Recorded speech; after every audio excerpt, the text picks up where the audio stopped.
와, 상상도 못했는데요. 결국 연하가 아이를 포기한 이유, 석훈이 숨겨온 치명적인 유전병 때문이었을까요? 결혼할 땐 아이 없이 살자고 약속했던 두 사람. 그런데 아이가 생기자 연하는 단 한마디 상의도 없이 그 아이를 포기한 것처럼 보였죠. 그리고 이혼 후 그녀는 석훈의 친구인 원준과 재혼해 아이를 가지게 됩니다. 오늘 영상은 바로 그 이유, 연하가 그때 왜 그런 선택을 했는지, 그리고 석훈이 끝까지 알지 못한 숨겨진 비밀에 대해 이야기해보려고 합니다. 이번 영상에서는 첫 번째, 연하가 아이를 포기하게 만든 숨겨진 이유와 석훈이 끝까지 알지 못한 비밀의 정체는 무엇인지, 두 번째는 그 상처를 이해하며 조금씩 가까워지는 석훈과 효민의 관계 변화, 그리고 그 속에 숨은 감정 신호들, 마지막으로 짧지만 강렬했던 허민정의 과거사 떡밥과 김율성 변호사의 정체까지, 지금까지 방송된 장면과 대사를 하나하나 분석해 궁금증을 풀어드리겠습니다. 먼저 구독 부탁드릴게요. 4회 마지막 동물병원 장면 기억하시죠?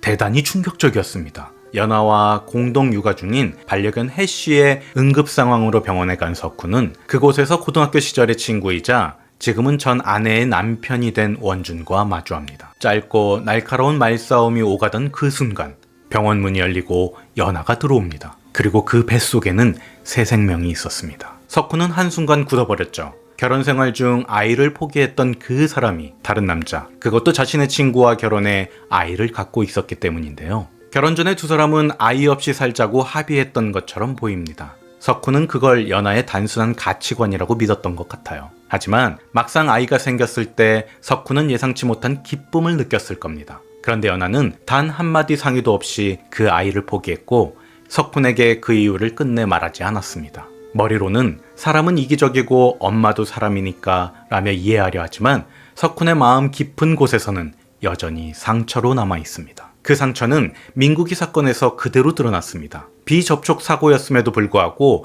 아이가 다리를 쓰지 못하게 된 원인을 석훈은 주저없이 피해 아동의 어머니에게 돌렸습니다. 단순히 사실관계를 밝히는 선에서 멈추지 않았죠. 마치 좋은 엄마인 줄 착각하고 있지만 실상은 자신의 공허함을 채우기 위해 아이를 이용한 것이라며 인격과 양육 태도까지 정면으로 비판했습니다. 이는 법정 전략적으로 원인의 귀책을 엄마에게 돌려야만 비접촉 피해의 반대 논리가 완성된다고 판단했기 때문인데요. 겉으로는 감정이 없는 송곳 같은 변론이었지만 그렇게 해야 안다는 말 속에는 상대의 가장 아픈 부분을 찔러 현실을 직면하게 만들겠다는 의도가 숨겨져 있던 것이 아닐까요?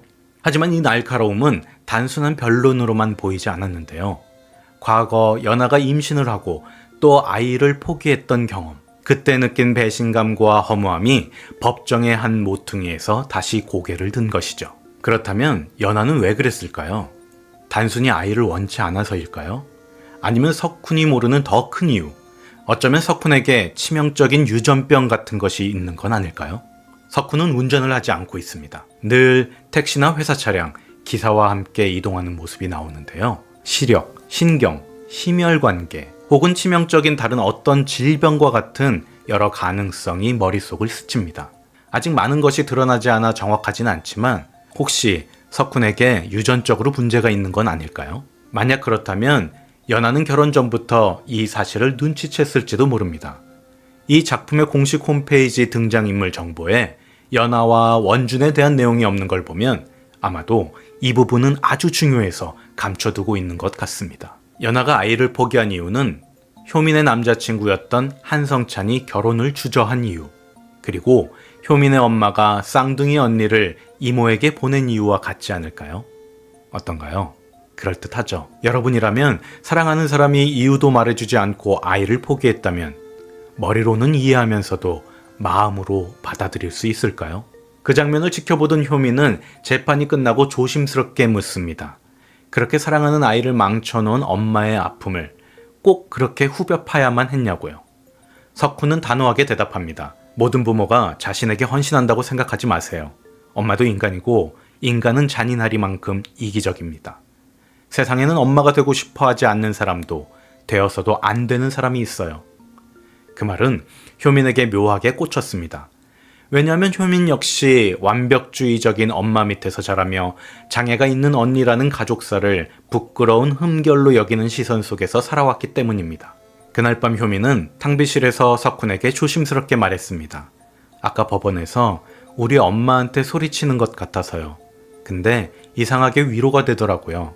머리로는 오래전부터 이해했는데 마음이 이제서야 조금 용서가 되는 것 같아요. 그 대화는 두 사람 사이의 경계를 아주 조금 허물었습니다. 최철민 사건 이후 석훈과 효민 사이에는 미묘한 변화가 생겼습니다. 처음엔 상사와 부하라는 직장 관계가 전부였지만 함께 사건을 맡고 치열하게 고민하는 과정에서 서로의 상처를 스치듯 들여다보게 된 거죠. 효민은 어느 순간 자신이 석훈을 단순히 존경하는 건지 아니면 그 이상의 감정을 느끼는 건지 헷갈리기 시작하고 있는 것 같죠. 최철민 사건에서 인영이를 지키기 위해 몸을 던졌던 석훈의 모습. 그 순간 아마도 효민의 마음속 어딘가에는 크게 흔들린 것만 같아 보입니다. 그 여우는 다음 날까지 이어졌죠. 사무실에서 함께 자료를 검토하는데 문득 어제 그 장면이 떠오른 겁니다. 가슴이 뜨거워지고 얼굴이 붉어졌죠. 그런데 그 감정을 숨기려 애쓰는 모습이 오히려 더 석훈의 눈에 들어왔을지도 모릅니다. 석훈 역시 효민을 조금 다르게 보기 시작했습니다. 단순히 일 잘하는 어쏘 변호사가 아니라 상대의 진심을 꿰뚫는 직관과 자신의 상처를 이해할 수 있는 동료로 느끼게 된 겁니다. 그 변화는 민국이 사건에서도 묘하게 드러났었던 것 같아요. 재판 중 효민이 자신의 변론 방식을 지적했을 때 석훈은 처음엔 단호하게 선을 그었지만 그날 밤 탕비실에서 나눈 대화 속에서는 효민의 이야기를 끝까지 들어주었습니다. 그리고 그 대화 이후 둘 사이에는 보이지 않는 신뢰의 끈이 하나 생긴 것만 같습니다. 아직 느슨하고 당기면 끊어질 만큼 가느다란 끈이지만 이건 분명 이전에 없었던 연결로 보입니다. 효민의 시선은 점점 석훈을 더 오래 따라가고 석훈의 말 한마디는 효민의 마음속 깊은 곳까지 파고듭니다.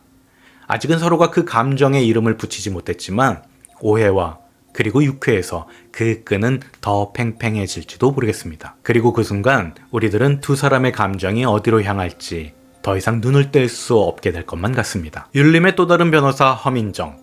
늘 능숙하고 여유 있는 그녀가 사회에서 단 한 번 감정을 숨기지 못했습니다. 이날 한 이혼 소송 의뢰인을 만나기 위해 상담실에 들어선 민정은 의뢰인을 보자마자 소리칩니다. 네가 왜 여기 있어? 미소를 지은 여성 의뢰인이 오랜만이에요 라고 말하지만 민정은 표정을 굳힌 채 김율성 변호사에게 조용히 말합니다. 자리를 좀 피해 주시겠어요? 이 짧은 대면만으로도 두 사람 사이에 오래된 악연이 있음을 느낄 수 있었습니다. 공식 홈페이지 등장인물 소개에 민정은 이렇게 설명되어 있습니다. 2학년 때 최악의 남자와 엮이며 인생이 뒤틀렸다. 최악의 남자와 얽힌 인물이거나 혹은 그 시절 민정의 인생을 크게 흔든 당사자가 바로 이 의뢰인이었을 가능성도 배제할 수 없습니다. 그렇다면 이번 사건은 민정에게 단순한 의뢰가 아니라 과거와 정면으로 맞닥뜨리는 순간이 될 것 같습니다. 더 흥미로운 건 김율성 변호사의 반응입니다. 이진우와의 대화에서 허민정이 무섭다고 했잖아요. 이 대사 속에 무서운 진실이 숨겨져 있을 수 있습니다.